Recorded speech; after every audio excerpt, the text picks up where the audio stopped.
महाराष्ट्रातील 8 लाख लाडक्या बहिणींना 1500 ऐवजी 500 रुपयेच मिळणार. सरकारचा मोठा निर्णय.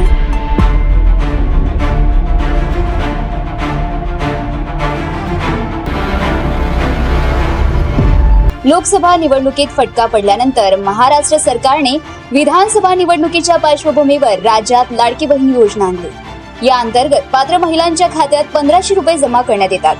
विधानसभा निवडणुकीत सरकार पुन्हा सत्तेत आल्यास ही रक्कम 2100 रुपये करण्यात येईल असे आश्वासन देण्यात आले. राज्यातील महिला 2100 रुपये कधी मिळणार या प्रतीक्षेत असताना लाडकी बहीण योजनेतील 8 लाख महिलांसाठी धक्कादायक बातमी समोर आली आहे. महाराष्ट्र सरकारने मुख्यमंत्री माझी लाडकी बहीण योजनेसंदर्भात मोठी अपडेट दिली आहे. यामुळे 8 लाख लाभार्थी महिलांना धक्का बसणार आहे. कारण या अपडेटनुसार 8 लाख महिलांचे मासिक स्टायपेंड कमी करण्यात आले आहे. यानंतर महिलांमध्ये चिंतेचे वातावरण असून विरोधकांनी संताप व्यक्त करत सरकारच्या धोरणाचा निषेध केलाय. लाडकी बहीण योजनेचा लाभ घेणाऱ्या अनेक महिलांना नमो शेतकरी महासन्मान निधी योजनेअंतर्गत आधीच लाभ मिळतोय. राज्यातील अशा महिलांची आकडेवारी साधारण 8 लाख इतकी आहे. अशा महिलांना आता लाडकी बहीण योजनेअंतर्गत 1500 रुपयांऐवजी 500 रुपये मासिक मिळणार आहे.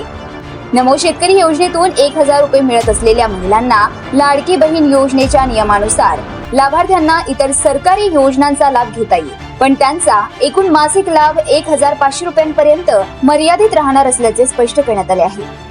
लाडकी बहीण निधी कपातीवरून विरोधकांनी सरकारवर हल्लाबोल केलाय. लाडक्या बहिणींचा निधी आता 500 रुपयांवर आलाय.